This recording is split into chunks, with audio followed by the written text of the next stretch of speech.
Bonjour tout le monde, j'espère que vous allez bien. Aujourd'hui, je vous propose un délicieux tagine de veau aux pruneaux et aux amandes. Chose est sûre, il y a plusieurs façons de faire ce tagine.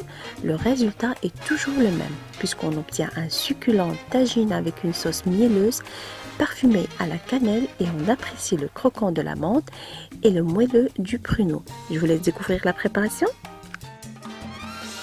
Avant toute chose, je tiens à vous avouer que ma manière préférée est celle héritée de ma grand-mère, c'est toujours mariner de la viande avant chaque cuisson. Cela nous permettra d'avoir de la viande bien marinée et un bon tagine bien réussi. C'est ce petit détail-là qui fait la différence des choses. D'abord, je vais mariner ma viande. Ici, j'ai 500 g de jarret de veau.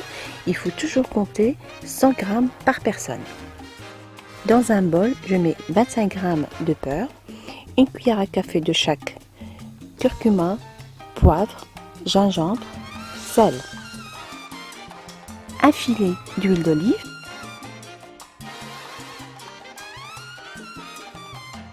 ajoutez aussi quelques filaments de safran en les frottant bien avec les doigts.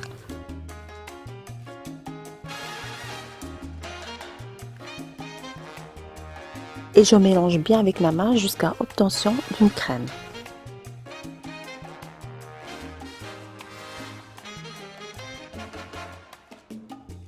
Et là, je fais mariner mes jarrets de veau de beurre et les épices bien comme il faut et les laisser reposer minimum 5 minutes.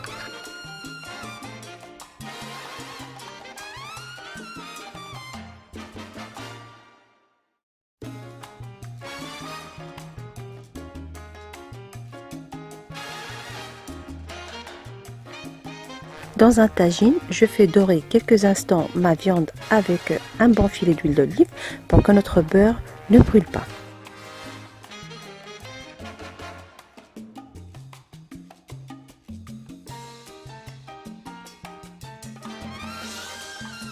Ici, je rajoute 10 centilitres d'eau pour récupérer le restant du beurre et les épices, les rajouter par la suite à ma viande et laisser mijoter minimum 15 minutes. Et pour que notre viande soit bien fondante, il faut la cuire toujours à feu doux.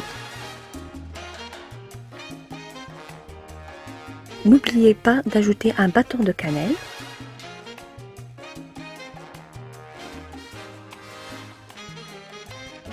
Après 15 minutes, j'ajoute un oignon de taille grande émincé et une gousse d'ail bien ciselée. Et je laisse cuire mon tagine tout doucement pendant 1 heure, toujours à feu doux. À ce stade-là, j'ajoute encore 15 centilitres d'eau. Et là, je passe à la cuisson de mes 250 g de pruneaux. Personnellement, je préfère les cuire à la vapeur de mon tagine pour que les goûts s'imprègnent bien. Et je les laisse cuire pendant 20 minutes. Donc pour caraméliser mes pruneaux, je prends une casserole et j'y remets les pruneaux. Je mets par-dessus 2 cuillères à soupe de miel, un bâton de cannelle, une bonne noisette de beurre, 3 ou 4 louches de la sauce où a cuit la viande et je laisse les pruneaux caraméliser en remuant délicatement avec une cuillère en bois de temps en temps.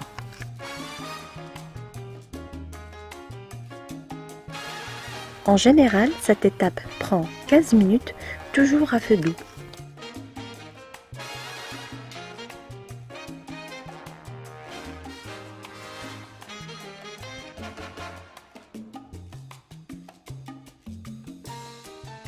Tapissez une plaque à biscuits de papier sulfurisé, répartissez les amandes uniformément sur cette plaque et mettez-les au centre du four.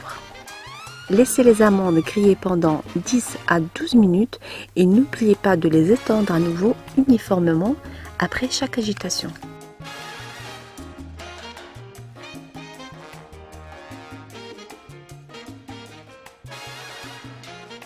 Voilà donc la présentation finale de mon plat. Il faut toujours le servir chaud.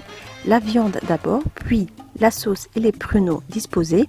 Ajoutez les amandes grillées. Et si vous avez des graines de sésame, n'oubliez pas de les parsemer sur les pruneaux.